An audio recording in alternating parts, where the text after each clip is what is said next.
नमस्कार, बहुत बहुत स्वागत है आपका। आप देख रहे हैं न्यूज़ 18 का डिजिटल प्लेटफॉर्म। मैं हूं आपके साथ ऋतु ज्ञानवानी। देश के लाखों केंद्रीय कर्मचारियों और पेंशन भोगियों के लिए एक बहुत बड़ी खबर है। पिछले काफी समय से सोशल मीडिया और कर्मचारी यूनियनों के बीच एक ही चर्चा सबसे तेज थी कि अब 50% महंगाई भत्ता होने के बाद इसे बेसिक सैलरी यानी कि मूल वेतन में मर्ज कर दिया जाएगा। क्या 8वें वेतन आयोग के आने से पहले ही आपका सैलरी स्ट्रक्चर पूरी तरह बदलने वाला है? इस पर अब देश के वित्त मंत्रालय का एक बेहद ही महत्वपूर्ण और अंतिम फैसला सामने आ चुका है। सरकार ने साफ शब्दों में स्पष्ट कर दिया है क्या वो महंगाई भत्ते को बेसिक पे में मिलाने जा रही है या नहीं। आज के इस वीडियो में हम इस पर पूरे गणित को समझेंगे, सरकार के तर्क को जानेंगे और ये भी देखेंगे कि इस फैसले का आपके बैंक अकाउंट में आने वाली सैलरी पर क्या सीधा असर होने वाला है। तो लगातार हमारे साथ बने रहिएगा। देखिए, जो है जानकारी ये है, इस पूरे मामले की गहराई को समझने के लिए हमें थोड़ा पीछे जाना होगा। जब भी देश में महंगाई बढ़ती है तो सरकार अपने कर्मचारियों के रहन सहन के स्तर को बनाए रखने के लिए महंगाई भत्ता यानी कि डियरनेस अलाउंस देती है। साल 2024 और उसके बाद के समय में ये डीए बढ़ते बढ़ते 50% के आंकड़े को छू गया। अब नियम और पुराने वेतन आयोगों के इतिहास को देखें तो जब भी महंगाई भत्ता 50% तक पहुंचता था तो उसे मूल वेतन यानी बेसिक पे में जोड़ दिया जाता था। इसे ही तकनीकी भाषा में डीए मर्जर या डीए का विलय कहा जाता है। कर्मचारी संगठनों और यूनियनों का तर्क था कि चूंकि महंगाई रिकॉर्ड स्तर पर है इसीलिए 50% होते ही इसे तुरंत जो है बेसिक सैलरी का हिस्सा बना देना चाहिए। इससे कर्मचारियों का प्रोविडेंट फंड, ग्रेच्युटी और बाकी भत्ते अपने आप बढ़ जाते हैं। और इसी मांग को लेकर कई हफ्तों से वित्त मंत्रालय को ज्ञापन सौंपे जा रहे थे, लेकिन अब इस पूरी बहस पर पूरी तरह से विराम लग चुका है। वित्त मंत्रालय ने केंद्रीय कर्मचारियों की इस मांग को फिलहाल सिरे से खारिज कर दिया है। सरकार ने बेहद साफ और कड़े शब्दों में स्पष्ट किया कि फिलहाल अलग से किसी भी प्रकार के डीए मर्जर की कोई भी तैयारी नहीं है। यानी जो कयास लगाए जा रहे थे कि एक नोटिफिकेशन जारी होगा और आपकी बेसिक पे बढ़ जाएगी, ऐसा कुछ भी नहीं होने जा रहा।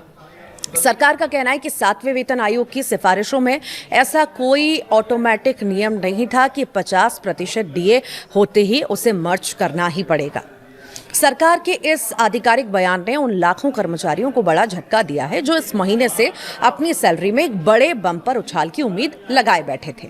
अब सवाल ये उठता है कि सरकार ने ऐसा फैसला क्यों लिया और इसके पीछे पूरी तरह से आर्थिक समीकरण काम कर रहे हैं। अगर सरकार 50% महंगाई भत्ते को बेसिक पे में मर्ज कर देती तो सरकार के खजाने पर अचानक से अरबों खरबों रुपयों का अतिरिक्त बोझ आ जाता। जब बेसिक पे बढ़ती है तो केवल टेक होम सैलरी नहीं बढ़ती बल्कि कर्मचारियों का पीएफ कंट्रीब्यूशन बढ़ जाता है, जिसमें सरकार को भी अपना हिस्सा बढ़ाना पड़ता है। रिटायर होने वाले कर्मचारियों की ग्रेच्युटी और कम्यूटेशन की रकम भी भारी बढ़ोतरी इसमें भी होती है। और सबसे बड़ी बात, देश के करीब 50 लाख से ज्यादा पेंशन भोगियों की मासिक पेंशन का बेस बदल जाता। मौजूदा वैश्विक आर्थिक परिस्थितियों और देश के बजटीय घाटों को संतुलित रखने के लिए वित्त मंत्रालय ने इस अतिरिक्त वित्तीय बोझ को उठाने से साफ इनकार कर दिया है। सरकार का मानना है कि महंगाई भत्ता समय समय पर बढ़ाया ही जा रहा है और इसीलिए अलग से मर्जर की कोई भी तार्किक जरूरत नहीं है। इस खबर का एक और महत्वपूर्ण पहलू है जो सीधे जुड़ा है 8वें वेतन आयोग से। आमतौर पर हर 10 साल में एक नया वेतन आयोग आता है। 7वां वेतन आयोग 2016 में लागू हुआ था और नियमों के मुताबिक 8वें वेतन आयोग को लेकर चर्चाएं अब बेहद तेज हैं। कर्मचारी संगठनों का मानना था कि अगर डीए का मर्जर अब हो जाता तो 8वें वेतन आयोग के गठन के समय कर्मचारियों की फिटमेंट फैक्टर की गणना एक ऊंचे बेस से होती। लेकिन अब जब सरकार ने कह दिया कि कोई अलग से मर्जर नहीं होगा तो इसका सीधा मतलब है कि अब सैलरी स्ट्रक्चर में जो भी बड़ा बदलाव होगा वो सीधे 8वें वेतन आयोग के जरिए ही होगा। सरकार अब बीच में कोई शॉर्टकट या तदर्थ फैसला जो है लेने के मूड में बिल्कुल भी नजर नहीं आ रही। यानी कर्मचारियों को अब अपनी बेसिक सैलरी को रिवाइज करवाने के लिए नए वेतन आयोग की सिफारिशों का ही इंतजार करना होगा।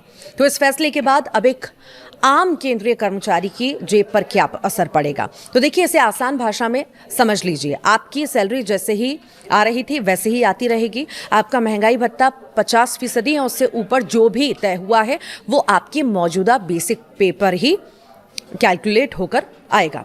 हाँ, एक राहत की बात जरूर है कि 7वें वेतन आयोग के नियमानुसार जब डीए 50% पहुंचता है तो कुछ अन्य भत्ते जैसे कि हाउस रेंट अलाउंस हो गया और चिल्ड्रन एजुकेशन अलाउंस हो गया, ट्रैवल अलाउंस हो गया, इसमें जो है बढ़ोतरी अपने आप लागू हो जाती है। वो लाभ कर्मचारियों को मिलते रहेंगे, लेकिन जो एक बड़ी छलांग बेसिक पे में मिलने वाली थी वो फिलहाल होल्ड पर चली गई है। आपकी टेक होम सैलरी में कोई कटौती नहीं होगी, लेकिन जो एक्स्ट्रा हेल्थ क्रिएशन या पीएफ में बड़ा इजाफा होने की उम्मीद थी उसके लिए अभी इंतजार लंबा हो गया है। संक्षिप्त में कहें तो वित्त मंत्रालय ने साफ कर दिया कि वो देश की वित्तीय स्थिति को ध्यान में रखकर कदम उठा रहा है और किसी भी लोक लुभावन दबाव में आकर डीए मर्जर का फैसला नहीं लिया जाएगा। अब सभी की नजरें इस बात पर टिकी हैं कि सरकार 8वें वेतन आयोग के गठन को लेकर कब आधिकारिक घोषणा करती है और इस पूरे फैसले पर आपकी क्या राय है? क्या सरकार का यह कदम सही है या कर्मचारियों की मांग जायज थी? हमें नीचे कमेंट बॉक्स में जरूर बताइएगा।